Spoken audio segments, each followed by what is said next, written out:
everyone. Sorry, it's a mess in here. This video is going to be pretty low-key, kind of quick. Maybe quick, I don't know about that, I can't promise that.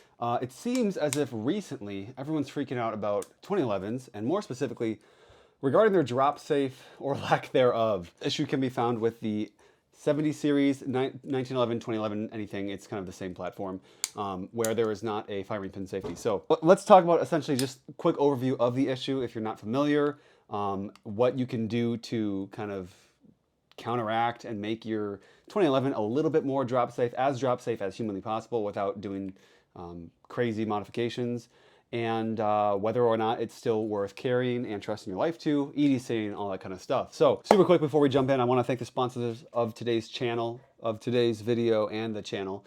DK Mags, they're fantastic. They sell guns, ammo, holsters, accessories, parts, blah, blah, blah, blah, tons of stuff, NFA items. Go ahead, check them out. If you live in Minnesota, stop in the shop, let them know that I sent you, and you'll get 5% off most accessories and ammunition, as well as 2.5% off firearms. Some exclusions apply, but they'll make sure to get you taken care of. Thanks again to them. They've been super awesome. Next up, I'd like to thank MyMedic for sponsoring the video. They make fantastic, like really assembled kits, kind of plug and play for Stop the Bleed. At first, I thought they were a great solution for people who don't really know what they're doing. They don't really know what they need to actually assemble a kit, because it's just really plug and play. You just buy the kit and it comes with the bag, everything you need inside, and some instructions on how to use them. They're a little bit on the pricier side, but I do think the convenience of that is worth it. The quality of their products, it's great. I love how contained everything is. They have kits for every size, every occasion, every placement. So like vehicle, I keep an IFAK Mini on the back of my headrest. That's been fantastic. And I run their EDC IFAK on the back of my backpack that I take into the office with me. Go head over there. I don't know if I have a discount code. I'll put it on the screen if I do, but yeah, thanks to them for sponsoring this video. They make great stuff.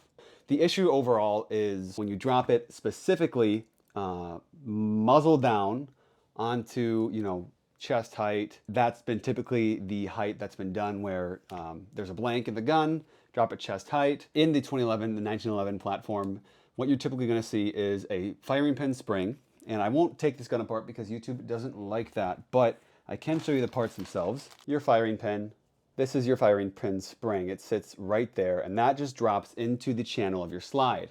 When you pull the trigger, the hammer actuates with the mainspring, kind of controlling the amount of pressure there, and it hits the firing pin, and it goes woo! It hits the firing pin, and the firing pin, the spring compresses, and the pin taps on the back of your cartridge. You know, even though 2011s have grip safety and a thumb safety, that is effectively preventing you from pulling the trigger. There is no firing pin block.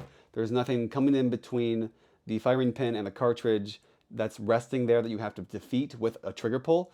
And so that essentially means that inertia, aka dropping your pistol face down onto the concrete usually, can provide enough force and energy with the firing pin and gravity to, you know, compress the spring and tap that primer, causing an ND without the slide having to cycle, without the hammer having to come forward. It's kind of scary if you think about it. However, I've been, you know, with this 2011 specifically, not necessarily with the staccato, been changed a little bit. And so firing pins, I had an extended length firing pin in there before, accompanied with an extended length firing pin spring, or an extra power firing pin spring, meaning that the spring is longer, therefore it's going to accommodate an extra length firing pin. So the differences in length really are millimeters. You can see stainless steel one is obviously a standard firing pin length, and the kind of bronze copper one, that's the extended length firing pin. That's because, you know, if you're having light strikes, but you don't want to spring up the mainspring, because the mainspring kind of controls how challenging it is for the hammer to recock, which essentially means you need a heavier spring on the recoil system, the heavier you spring your mainspring. Some people like to do the air racks, and they like really smooth cycling guns, especially when they throw comps on and when they're competing with it. So to, you know, prevent the issue of light strikes with a lighter mainspring, because you have less force with the hammer hitting the firing pin, you can opt for an extended length firing pin. And along with that, you really should put an extra power firing pin spring on as well. What I've done in the efforts to make my gun more drop safe, if not drop safe, but I don't want to test it out, I would have to mar up my gun a bit and find a place where I can drop blanks on a concrete, which is definitely not here. So we are kind of philosophizing a little bit, but in theory, I think the science, it works. It would at the very least increase the minimum height you could drop it onto the muzzle before the gun goes off. So what I've done is I've opted for the standard length firing pin with the extra power firing pin spring. That means I get the extra length on the spring, the extra spring rate. The pin will just be a bit less likely to hit a cartridge if it's in there if the gun is dropped. One issue that could bring up is, once you change the spring rate on the firing pin, the hammer is going to have to hit harder in order to consistently and reliably fire off cartridges. In order to do that, what I've chosen to do is on the Springfield Prodigy, I had a 17-pound mainspring in before, and that made the trigger pull real nice. It was, everything could be sprung super light. The whole system, recoil was great. But now I've put in a 21-pound spring in the mainspring. And so the mainspring, if you're wondering about that, this is the mainspring housing. It goes along the back of the 2011 right here. And the mainspring looks something like this. You do have to get a spring that is sprung for the correct size of handgun. So like this is for the CS for an officer's size because the CS is small. For full size, it's pretty standard, but just make sure you're getting the correct, profile of spring.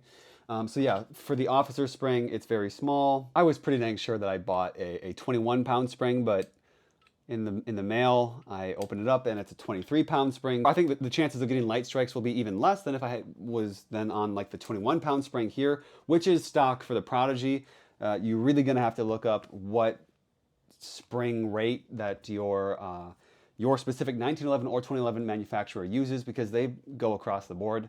Like Staccato, I think generally 19 pounds is the standard. The Prodigy comes with a 21-pounder. So yeah, do your research before you buy a spring because you might not have to replace it, like with the Prodigy. As you mess with the spring rates down in the mainspring housing, then you might have to think about failure to go into battery. If the system is properly sprung for how it's supposed to be, then if you increase the strength of the spring on the hammer side, it's going to be harder. It's going to require more force and a higher spring rate to fully and reliably actuate the slide and seat it back into battery. So you could lose energy on the slide. So you might have to increase the spring rate on the recoil system. For the Prodigy, I just put the stock spring back in because in theory, when the Prodigies came out, they weren't properly sprung as a system. And this is like a first-gen Prodigy, but I do have a port on the top, and that vents out gases, which speeds up the system anyways. I changed out the coating on the slide here for a DLC as opposed to Cerakote, so it, a long-winded way to say I'm not worried about it not going into battery anymore. With the CS, I'm also going to use the stock recoil spring. I know there's one company that makes a 3-piece kit that you can kind of change the spring rate on for the CS. They make them for everybody. What are they called? Crap.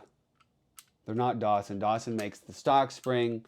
They start with a D. It's like 3 letters. But I'm not going to opt for that kit. I'm just going to run the stock spring because Monsoon Tactical is cutting a port into the top of my slide. So therefore, it's going to be running a little bit faster anyways. So I don't think the addition of 4 pounds on the mainspring housing will cause an issue with going into battery. If it does, I'll probably drop down to 21 pounds and gauge it from there. Yeah, the biggest thing in making your 2011 drop safe, or at least the most drop safe you can, is to throw on an extra power firing pin on the regular firing pin, and then you'll have to kind of tune the system from there with different spring rates all over the gun. Yeah, I hope that makes sense. I would love to hear your guys' thoughts in the comment section below. I know this is a very controversial topic as is, so me coming out with advice on this might not be well received. It may be, I don't know.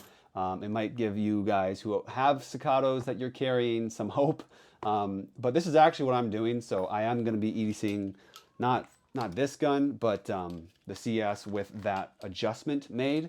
And yeah, I'll report back if I shoot my dick off. Thank you guys so much for watching. I hope you found this informational, maybe even a solution to a potential problem that you guys are worried about, because that's kind of a big deal. Really, anything you can to make the chance of a drop ND a little bit less likely, that's a win for me. And I'm willing to sacrifice that little bit of extra buttery trigger or super light trigger, really predictable pulls. To me, the trigger pull difference is pretty negligible, if not more well suited for a defense scenario, but I'm willing to take a very slight performance hit to an already significant performance gain just with the 2011 platform. So yeah, those are my thoughts. Hope you guys enjoyed this video, and we'll see you in the next one. Stay safe out there, and God bless you.